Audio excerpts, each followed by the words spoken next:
La ciudad siempre en movimiento. La gente camina por los andenes y el tráfico se mueve al ritmo de los semáforos. Es jueves, casi a mediodía. No hay mucho tráfico y la lluvia parece seguir durante todo el día. Pero un accidente puede ocurrir en cualquier lugar, a cualquier hora, sin previo aviso. Al parecer, ha ocurrido un alarmante accidente y es hora de que alguien con conocimiento de primeros auxilios acuda a la escena inmediatamente. Ante el accidente de tránsito donde nos encontramos dos víctimas, una madre y un niño, debemos identificar en primer lugar qué tipo de lesiones tiene cada uno de ellos. Esto será lo que nos ayudará a establecer a cuál de los dos vamos a darle prioridad en la atención. Esta atención la vamos a desarrollar básicamente orientada a todo lo que tiene que ver con la atención inicial del paciente politraumatizado, en este caso víctima de accidente de tránsito. Vamos a estabilizarlo mientras llega una ayuda definitiva, ya que llamamos al número de emergencias. Y Andrés, primer respondiente del SENA, es quien llega para ayudar en la escena y gracias a su formación intentar salvar la vida de estas dos personas. Permiso. Mi nombre es Andrés y soy primer respondiente del SENA. Atrás, para atrás. Debemos darle aire a las víctimas y evitar que sufran más heridas. ¿Hay alguien más que pueda ayudar aquí? En la escena aparece Juliana, quien también cuenta con la capacitación como primer respondiente del SENA y se une a Andrés para atender la situación. Yo puedo colaborar, me llamo Juliana y también soy primer respondiente del SENA. Andrés, debemos poner en práctica las instrucciones de la guía de aprendizaje. Lo primero que debemos hacer es la evaluación primaria para el paciente con trauma. Listo, así identificamos las lesiones o condiciones de riesgo para la vida de los pacientes. Soporte vital básico. A. Apertura de la vía aérea con control de la columna cervical. La valoración primaria la iniciaremos con los primeros pasos que son el A, el B y el C. El A habla de una valoración de la vía aérea, es decir, mirar que el paciente no tenga ningún objeto que obstruya o impida el paso del aire. Iniciaremos entonces con la letra A. Antes de realizar cada procedimiento debemos tener muy presente la valoración de la escena, identificar riesgos alrededor de nosotros. 2. Ponernos a utilizar medidas de bioseguridad. La medida que vamos a utilizar de bioseguridad entonces será principalmente los guantes y el tapabocas. Vamos entonces a agacharnos donde el paciente en posición de seguridad. Esta posición va a facilitar que al acercarnos al paciente otras personas que hayan alrededor no haga que nos vayamos sobre el paciente. 1 y 2, que en caso de que por algún motivo haya que evacuar podamos levantarnos rápidamente y evacuar. Entonces es más por comodidad al atender el paciente. Posición de seguridad, una rodilla al piso. Me agacho y voy a llamar al paciente. ¿De qué manera lo voy a llamar? Lo voy a llamar señor, le voy a hablar, pero también lo voy a tocar. ¿Por qué es importante hablarle y a la vez tocarlo? Porque hay pacientes que pueden tener problemas auditivos y fácilmente al hablarle pueden no escucharnos. Entonces por eso debemos hablarle, pero también tocarlo. ¿De qué manera? Señor, para facilitar la escucha en el paciente.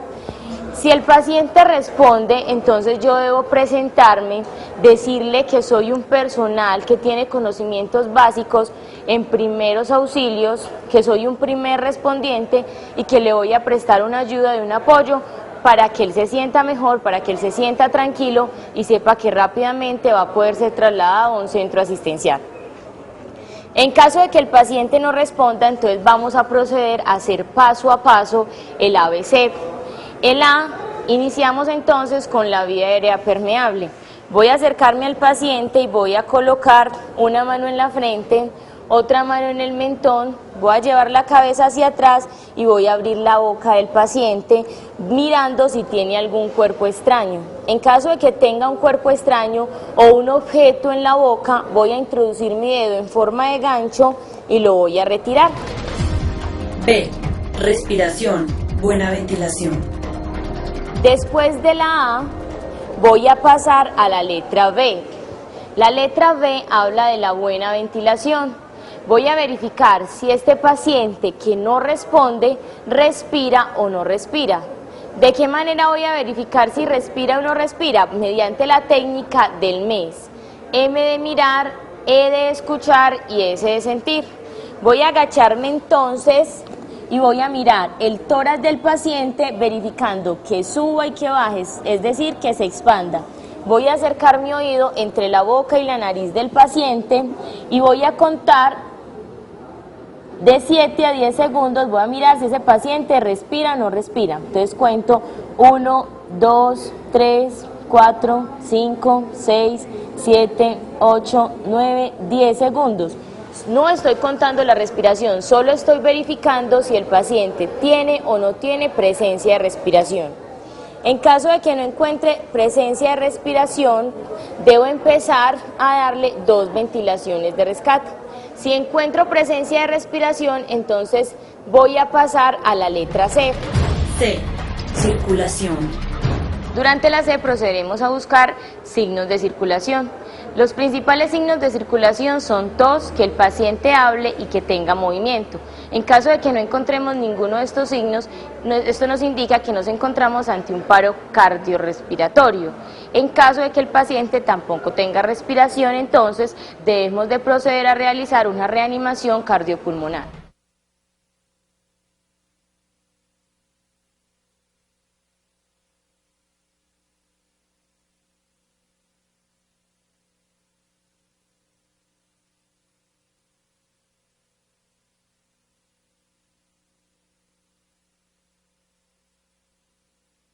D. Determinar el estado de conciencia. En el paso D, valoraremos el estado de conciencia del paciente mediante la mnemotecnia ABDI.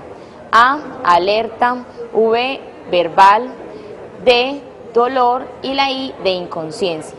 A, paciente alerta es el paciente que cuando yo ingreso tiene los ojos abiertos espontáneamente, responde todas las preguntas que yo le hago y me encuentro con que está completamente ubicado.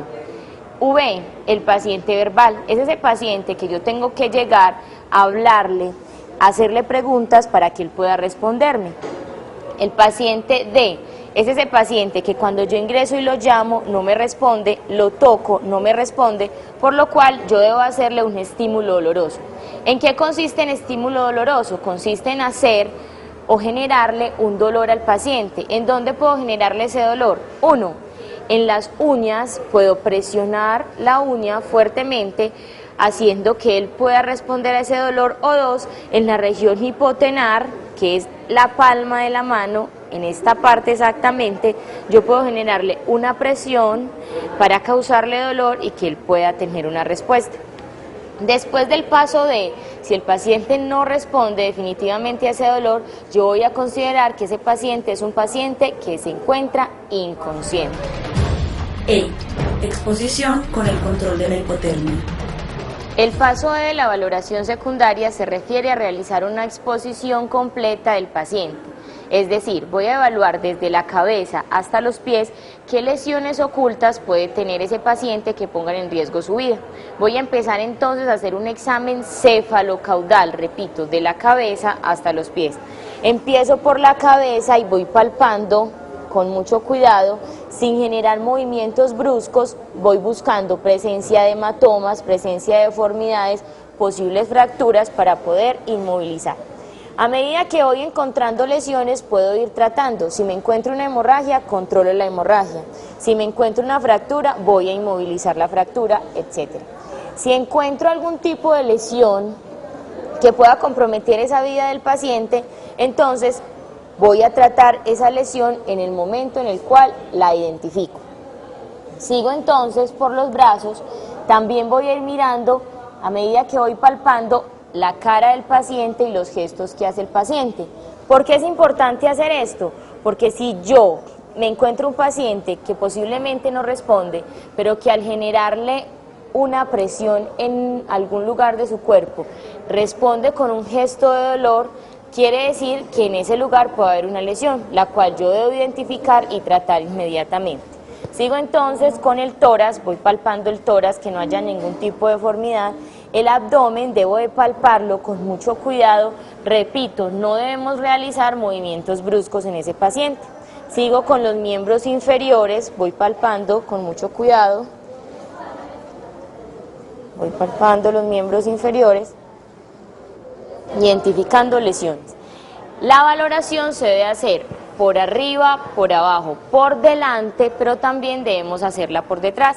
En caso de que estemos solos, no podemos girar solos el paciente, más si es un paciente politraumatizado, es decir, que haya sufrido un golpe grave y que pueda tener una lesión principalmente en su columna. Por lo tanto, como no puedo girarlo si estoy solo, voy a introducir mis manos por debajo del paciente buscando lesiones ocultas en la parte posterior. Lo mismo voy a hacer al lado contrario, voy a palpar bien buscando presencia de sangre o deformidades. Ahora que han utilizado la herramienta Sena, nuestros protagonistas están listos para entrar en la escena y mostrar lo aprendido. Ellos, basados en la guía de aprendizaje y en su propio sentido común, asisten de inmediato a las víctimas. Al parecer el lugar no presenta ningún peligro. Debo alejar a los curiosos del niño para protegerlo y darle aire. Lo que pasó fue un accidente de tránsito. El carro los arrolló. Solo hemos visto a 2 heridos. La gente que estaba en la escena también dice que no hay más. El conductor del vehículo está ileso. Usted, por favor, busque un teléfono y llame al 123 y pida ayuda, por favor. Diga que hubo un accidente de tránsito y que hay 2 heridos. Uno de ellos es un niño y la otra una señora que está inconsciente. También les explica cómo llegar acá y que se apresuren. Cuando logre llamar, vuelva por favor y nos dice qué le dijeron. Al llegar a la víctima, los primeros respondientes no olvidan nunca la bioseguridad, pues es el primer paso para poder prestar la mejor ayuda posible. Una vez allí, verifica si el niño se encuentra consciente, tocándolo suavemente y llamándole al oído. ¿Estás bien?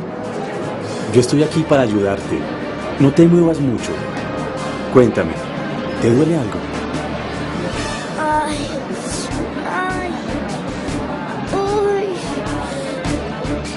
Sigue paso a paso con el procedimiento adecuado, verificando constantemente la seguridad del niño y la suya.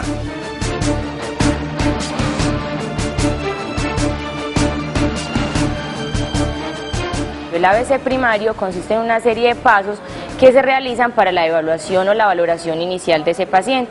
Cuando yo llego de donde ese paciente, lo primero que voy a hacer es revisar si tiene un objeto extraño en su boca que le impida respirar, es decir, que tenga un objeto como un carrito, una llantica o un alimento que impida el paso del aire.